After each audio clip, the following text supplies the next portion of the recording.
Hello friends, आज आपण कोलंबीचं लोणचं बनवणार आहोत। त्यासाठी आलं, लसूण, मिरची जाडसर वाटून घेऊया। कोलंबी स्वच्छ धुवून घेतली आहे। त्यामध्ये तयार पेस्ट 2 चमचे घालूया। पाव चमचा हळद, 1 चमचा काश्मीरी मिरची पावडर आणि चवीनुसार मीठ घालूया। हे आपल्याला सगळं छान एकजीव करून घ्यायचं आहे।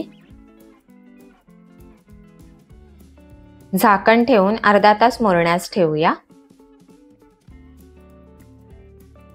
पॅन गरम करून घेऊया। पॅन मध्ये 2 लहान चमचे तेल गरम करून घेऊया। कोलंबी 2 ते 3 मिनिटे शॅलो फ्राय करून घेऊया, जेणेकरून त्यामधलं जास्तीचं पाणी आटलं जाईल।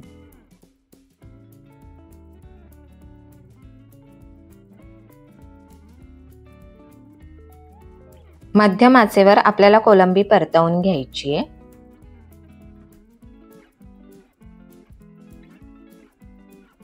कढईत 3 मोठे चमचे तेल छान गरम करून घेऊया।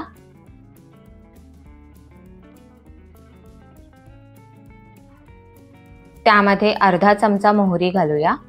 मोहरी छान तडतडल्यानंतर त्यामध्ये हिंगाची फोडणी देऊया।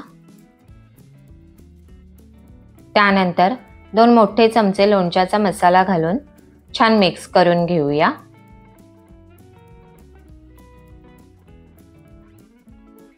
मंद आचेवर मसाला परतून घेऊया।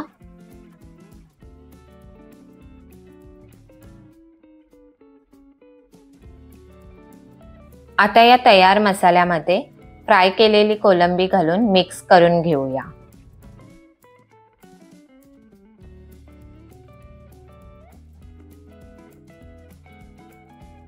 मंद आचेवर आपल्याला हे सगळं मिक्स करून घ्यायचंय।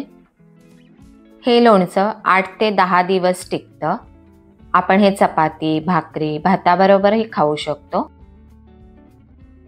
मीठ आपण अगोदर घातलं आहे, त्यामुळे चिमूटभर मीठ घालूया। वरून अर्धा लिंबाचा रस घालून छान मिक्स करून घेऊया।